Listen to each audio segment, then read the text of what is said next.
அனைவருக்கும் வணக்கம். இன்னைக்கு நம்ம பார்க்க போகிற தலைப்பு பார்த்தீங்க அப்படின்னா, நமக்கு முதலாம் ஆண்டு பாடப்பகுதியில் வச்சிருக்கக்கூடிய பழமொழி உணர்த்தும் பண்பாடு அப்படிங்கிற ஒரு தலைப்பு தான் பார்க்க போகிறோம். இந்த பழமொழிகள் பார்த்தீங்க அப்படின்னா, நம்மளுடைய வாய்மொழி வழக்காறுகளிலிருந்து நம்ம தாத்தா பாட்டி நம்ம முன்னோர்கள் வாய்மொழியாக தங்களுடைய வாழ்க்கையினுடைய அனுபவங்களாகத்தான் வாழ்வியல் அனுபவங்கள் எல்லாத்தையுமே ஒரு பழமொழிகளாக சொல்லியிருக்காங்க. பேச்சு வழக்கிலேயே எல்லாத்தையும் பழமொழிகளாக பயன்படுத்தக்கூடியதாக இந்த பழமொழி பார்த்தீங்க அப்படின்னா தமிழர்களுடைய அறிவினுடைய ஒரு பண்பாட்டு பெட்டகமாக இருக்கிறத நாம் உணரலாம். இந்த பழமொழிகள் பார்த்தீங்க அப்படின்னா மக்களுடைய அனுபவத்தினுடைய சாரம் அப்படின்னு சொல்கிறாங்க. மக்கள் அதிகாலையில் எழுந்திரிச்சு வேலைக்கு போகிறத ஆரம்பித்து வயற்காட்டு வேலையிலேருந்து ஒவ்வொரு வேலையும் செய்யும்போது பார்த்தீங்க அப்படின்னா அவங்களுடைய களைப்பை போக்குவதற்காக வாழ்க்கையோடு தொடர்புடையதான் இந்த பழமொழிகள்.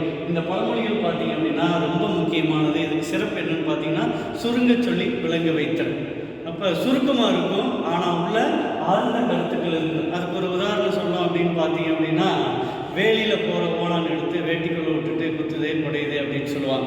அப்போ அவங்கவுங்க வேலையை அவங்கவுங்க பார்த்துட்டு இருந்தால் போதும், அதை விட்டுட்டு நாம் போய் வேண்டாத ஒரு வேலையில் மூக்கை விட்டுட்டு இல்லை தலையை நுழைச்சிட்டு அந்த வேலையினால் நமக்கு வரக்கூடிய துன்பங்களை நாம் ஏற்படுத்தி கொள்ளக்கூடாது அப்படின்னு சொல்லக்கூடிய ஒரு வகையில் இருக்கும். அடுத்தது பார்த்தீங்க அப்படின்னா தெளிவான பொருள். இந்த பழமொழிகள் எல்லாம் ஒரு தெளிவான பொருளை உணர்த்தக்கூடிய தன்மையில் இருக்கக்கூடியதாக இருக்கும். இதை பார்க்கும்போது பார்த்தீங்க அப்படின்னா மக்கள் வாழ்க்கையிலோட அனுபவங்களை சொல்கிறதா அப்படி சொல்லும்போது பார்த்தீங்க அப்படின்னா எளிமையாக சொல்லக்கூடிய ஒரு வடிவமாக இந்த பழமொழிகள் இருக்கும். அடுத்ததாக பார்த்தீங்க அப்படின்னா காலம் கடந்த பொருத்தம். எக்காலத்துக்கும் இருக்கக்கூடிய ஒரு திருக்குறள் போல பல நூற்றாண்டுகளுக்கு முன்னாடியே தங்களுடைய முன்னோர்களுடைய வாய்மொழி வழக்காறுகளாக உருவான இந்த பழமொழிகள் இன்றைய காலகட்டத்திற்கும் நவீன அறிவியல் உலகத்துக்கும் பொருத்தமானதாக இருக்கிறத நாம் எப்போதும் பயன்படுத்த முடியும், பார்க்கலாம். அப்படி பார்க்கும்போது பார்த்தீங்க அப்படின்னா முதல்ல நம்ம வாழ்க்கையில் ஒவ்வொரு மனிதனும் உயர்வதற்கு முக்கிய காரணமாக இருக்கக்கூடியது கல்வி. அப்போ அந்த கல்வி சார்ந்த பழமொழிகள் பார்த்தீங்க அப்படின்னு பார்த்தீங்க அப்படின்னா முதல்ல இளமையிலேயே நாம் கல்வியை கற்கணும். அதுதான் பார்த்தீங்க அப்படின்னா படி அப்படின்னு நம்ம முன்னோர்கள் சொல்லியிருப்பாங்க. இளமையில் கல்வி கல்வியில் எழுத்து போல இருக்கும் அப்படின்னு சொல்கிறாங்க. அப்போ ஒருவன் கற்கக்கூடிய கல்வி ஆரம்ப கல்வியிலிருந்து அவனுடைய உயர்த்தக்கூடிய ஒவ்வொரு படிகளையும் பார்த்தீங்க அப்படின்னா கல் மேலே எழுதின எழுத்து போல தான் இருக்கும். ஒரு மனிதனுடைய எதை வேணாலும் நம்ம அபகரிக்கலாம், ஆனால் அவனுடைய அபகரிக்க முடியாத ஒரு செல்வமாக பார்க்கறது பார்த்தீங்க அப்படின்னா கல்வி.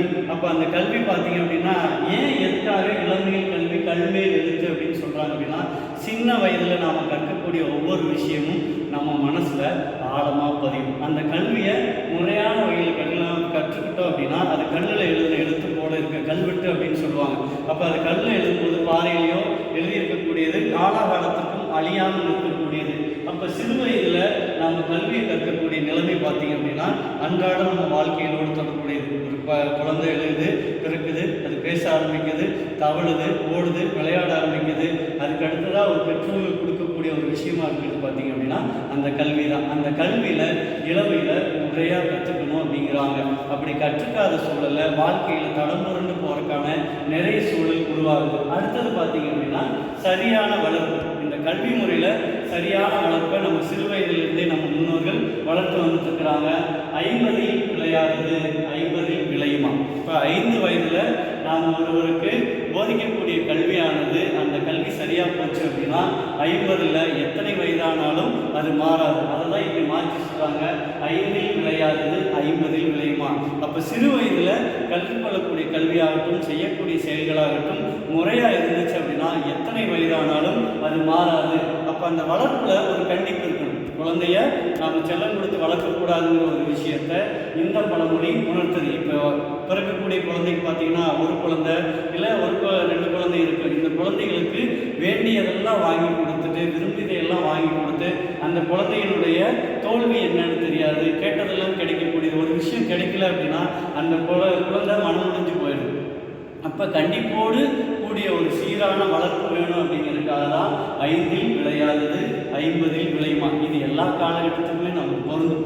சின்ன வயசில் நாம் எதை கற்றுக்கிறோம். இன்னொரு பழமொழியோடு இருக்கும், தொட்டில் பழக்கம் சுடுகாடு மட்டும் அப்படின்னு சொல்லியிருப்பாங்க. அப்போ சின்ன வயசில் நாம் எந்த விஷயத்தை பழகிறோமோ அதனுடைய இறுதி மூச்சு வரைக்கும் நம்ம உயிர் பறிகிற வரைக்கும் அந்த பழக்கம் இருக்குது. அப்போ அந்த வளர்ப்பில் சரியான விஷயங்களை சொல்லி சரியாக அந்த குழந்தையை வழிநடத்தக்கூடிய ஒரு விதமாக தான் இந்த பழமொழியை நாம் பயன்படுத்தியிருக்கிறாங்க. அடுத்தது பார்த்தீங்கன்னா பானை ஏறினும் ஏடுது கைவிடு.